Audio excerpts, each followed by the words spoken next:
राम राम भैया, क्या हाल चाल। साथियों, आज हम आए हैं मेरठ के अंदर एक वर्मी कंपोस्ट यूनिट पे। और इस यूनिट की खास बात यह है कि यहाँ पे हर महीने 4 लाख किलो यानी कि 400 टन माल तैयार करके बेचा जाता है, जिसका आप महीने का टर्नओवर लगाओ तो 1 करोड़ रुपए से ज्यादा का बैठता है।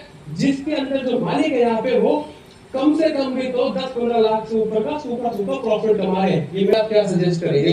शुरुआत में क्या आपने छोटी मशीन से करी? हमने शुरुआत में मशीन ही नहीं ली थी। अच्छा, उस टाइम पैसे नहीं थे।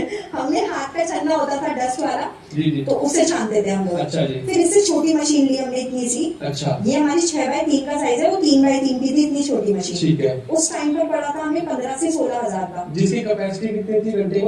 वो मात्र ऐसी 600 किलो माल निकाल 600 किलो माल प्रोसेस करके निकाल दे घंटे में। फिर आपने सेकंड में ये वाला रखा कि छन्ना बड़ा हो जाएगा तो हमारा माल ज्यादा निकलने लगेगा। ठीक है। ये लगभग 50 के आसपास आई थी उस टाइम, 50,000 की। ठीक है। और ये जो टर्नओवर इतना बड़ा था, ये खाली तो है 5-6 लाख, तो अभी इसमें लग चुके हैं। ठीक है। उसमें ग्राइंडर में माल डलता है, उसमें क्रश होता है। ठीक है। देन वो छनाई के लिए जाता है उस कन्वेयर से, फिर वो छन के फिर वो यहाँ पर आ जाता है।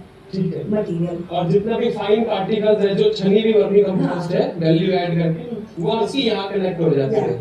यहाँ से कलेक्ट करने के बाद वेस्टेज पीछे जाती है। यहाँ से कलेक्ट करने के बाद हम लोग सीधा पैकिंग करते हैं। तो वर्मी कंपोस्ट बनने में कितनी कॉस्टिंग आ जाती है? छनाई से पहले जो कॉस्टिंग आती है वो लगभग 2.5 से 3 रुपए की आती है। अच्छा।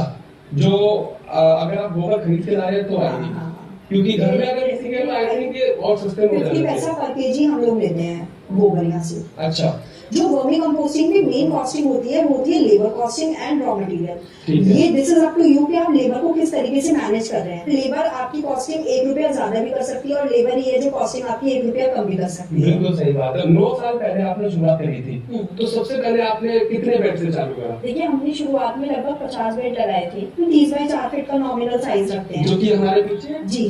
ये एक आइडियल बेड है, और ऐसे कम से कम भी तो 300 से ज्यादा यहाँ पे आप देख सकते हो। जहाँ तक नजर जा रही होगी आपको वर्मी कंपोस्ट के बेड ही है। मैंने आज तक जितने भी सक्सेसफुल वर्मी कंपोस्ट के प्रोजेक्ट देखे, सक्सेसफुल मैं ये नहीं बोल रहा कि बना दिया vermi compost, successful in the sense वो प्रॉफिट भी अर्न कर पा रहे, वो जितने भी हैं उनके अंदर एक चीज कॉमन दिखी है मुझे, और वो है इस तरीके से विंड ड्रॉप, जो आप कबरनुमा मेथड या low budget vermi compost production method बोलते हैं, उस हिसाब से कर रहे हैं। आपका भी लो बजट है। बिल्कुल। बजट की बात करते हैं उससे पहले समझते हैं कि ये बनाने की प्रोसेस क्या है। सिंपल, हम पॉलिथीन बिछाते हैं। ये पॉलिथीन लेने से या पॉलिथीन बिछाने के बाद हम इसको ना बेड को कबरनुमा, मतलब गोबर डाल के इसको कबरनुमा शेप दे देते हैं। फिर ऊपर से हम अर्थवॉर्म डालते हैं। स्टेप 2 हो गया हमारा गोबर, जिसको हमने ऐसे, ये आप देख सकते हैं एक सेमी सर्कल सा शेप दे रखा है। थर्ड स्टेप रहेगा, इसमें हम अर्थवॉर्म स्प्रेड कर देते हैं। जी। स्प्रेड करने के बाद फिर हम इसे कुराली से कवर कर देते हैं। अच्छा, तो आप देख सकते हैं इसके अंदर जो है ये केचुए डल चुके हैं। ये केचुए सारे हैं डल चुके हैं, अंदर जा रहे हैं। इसमें ना साइड में ईंटें भी लगा देते हैं। हम लोगों ने ईंटें इस वजह से नहीं लगानी क्योंकि हमें पता है कि इस तरीके से टैकल कर लिया जाता है। अब 5वां स्टेप और आगे के जितने भी स्टेप है वो सिर्फ पानी डालने के रहते हैं और टेम्परेचर चेक करने के रहते हैं। ठीक है।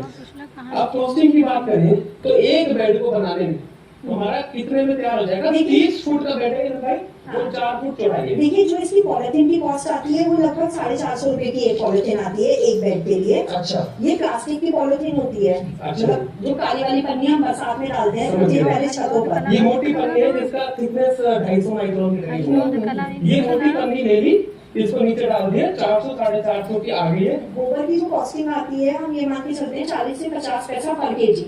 अच्छा। मिलता है हम लोगों को यहाँ पर, तो उस हिसाब से हमारी कॉस्टिंग रहती है। एक बेड में 600 रुपए का गोबर आता है। 1.5 टन गोबर डलता है। 1.5 टन गोबर डलता है, 600 रुपए 500 रुपए वो ट्रॉली के हिसाब से, अवेलेबिलिटी के हिसाब से, बरसातों में कभी महंगा हो जाता है तो वो वेरिएबल करता रहेगा। बट स्टिल इसके अंदर आप कह रहे हैं 600 रुपए की गोबर, 400 रुपए की पन्नी, 1000 रुपए मात्र तक खर्चा है। थर्ड स्टेप है अर्थवॉर्म। अर्थवॉर्म जो है वो वन टाइम इन्वेस्टमेंट होता है। इसमें जैसे 30x4 फीट का बेड है तो इसमें 30 किलो अर्थवॉर्म डालते हैं। ठीक है। 30 केजी, 4 फीट के हिसाब से 1 किलो केचुआ।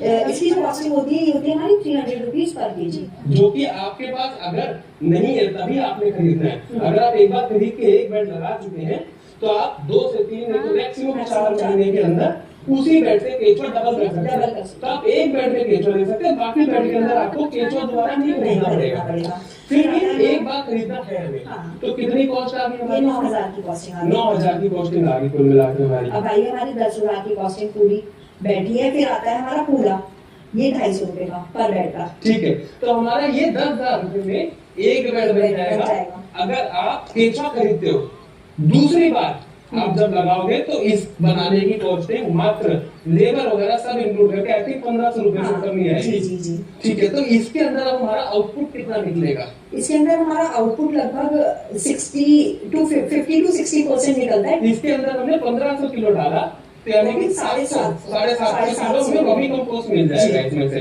जो हमारी वर्मी कंपोस्ट बन रही है उसकी जो ऑपरेशनल कॉस्ट होती है, ऑपरेशन का सेकंड टाइम पे जो कॉस्ट आ रही है वो लगभग हमारी 1.6 के आसपास आती है। 1.6 रुपीज के अंदर जो प्रोड्यूस कर रहे हैं वो कितने तक में मार्केट कर रहे हैं? क्या क्या रेंज है? हमारा रहता है लगभग 7 रुपीज पर केजी से लेके 25 रुपीज पर केजी तक हमारा रहता है, डिपेंडिंग अपॉन पैकेजिंग और डिपेंडिंग अपॉन कि कस्टमर हमसे क्या मांग रहा है। कुछ हमसे पेस्टिसाइड डलवाते हैं, कुछ एजेटोबैक्टर डलवाते हैं, लेकिन अगर हम प्लेन वर्मी कंपोस्ट की बात करते हैं तो लगभग 6 रुपीज पर केजी से लेके 20 रुपीज पर केजी तक आपका वर्मी कंपोस्ट आराम से सेल आउट होता है। ये सेकंड के बाद जो थर्ड स्टेप आप बता रहे थे वो हो रहा है जी, जिसमें पन्नी लगी हुई है जी, गोबर डाला है, केचुआ डाल रहा है। अर्थवॉर्म डल रहा है। तो थोड़ा सा बताइए अर्थवॉर्म डालते हैं क्या सावधानियां रखनी देखिए, है? अर्थवॉर्म डालते हुए एक तो सारा अर्थवॉर्म जो है ना वो इवनली स्प्रेड होना चाहिए सारे बेड पर। ये देखिए, आप क्वालिटी देखिए केचुआ की कितनी अच्छी है यहाँ पे, ये देखिएगा इवनली स्प्रेड होनी चाहिए। का मतलब ये है कि ये ऐसे झुंड जो बन गया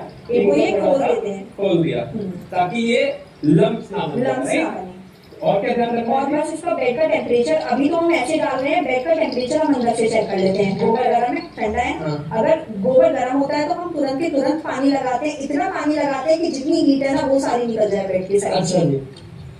और ये केचुए अगर अंदर ना जाए क्या क्या इसमें डिफिकल्टीज आ सकती है? देखिए, केचुआ अगर नहीं जा रहा अंदर तो इसका मतलब खाने में कुछ प्रॉब्लम है, तो हमें बेड फिर दोबारा खुलवाना होता है। केचुआ जैसे आपने बताया था कि इस पे 30 किलो केचुआ एक बेड पे जाएगा, जी। तो 1 किलो केचुआ के अंदर जी। कितने केचुए के पीसेस आ जाएंगे? लगभग 1000 to 1200 पीसेस होते हैं। 1000 से 1200 जी। पीस होंगे केचुओं के। आप ये देख सकते हैं ये केचुए हैं। ये आइसीनिया पेनिडा है। आइसीनिया फेटिडा जो एक बाहर की वैरायटी है लेकिन पिछले 25 सालों से इंडिया के अंदर भी काफी अच्छे से एक्लिमेटाइज है, वो वाली वैरायटी है।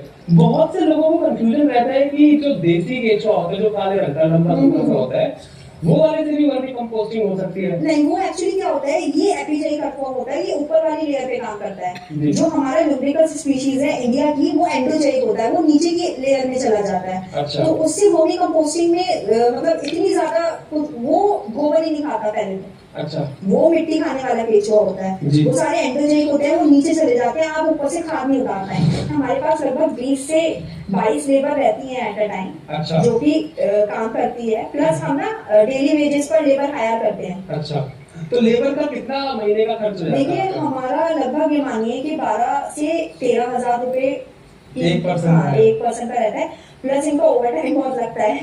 हमारी साइट पर अगर आप 11 बजे भी आएंगे तो 11 बजे भी आपको काम मिलता है। अच्छा।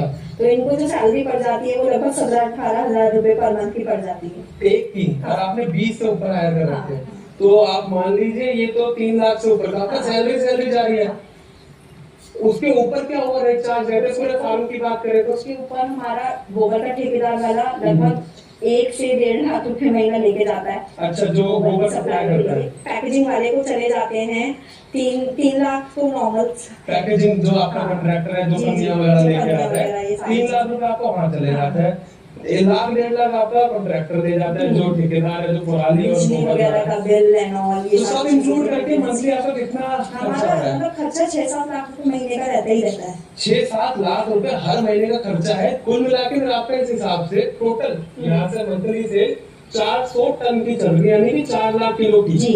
इतना बिका है। ज्यादा हमारी जो मार्केटिंग है ना वो सारा लीड अक्रम ही करते हैं।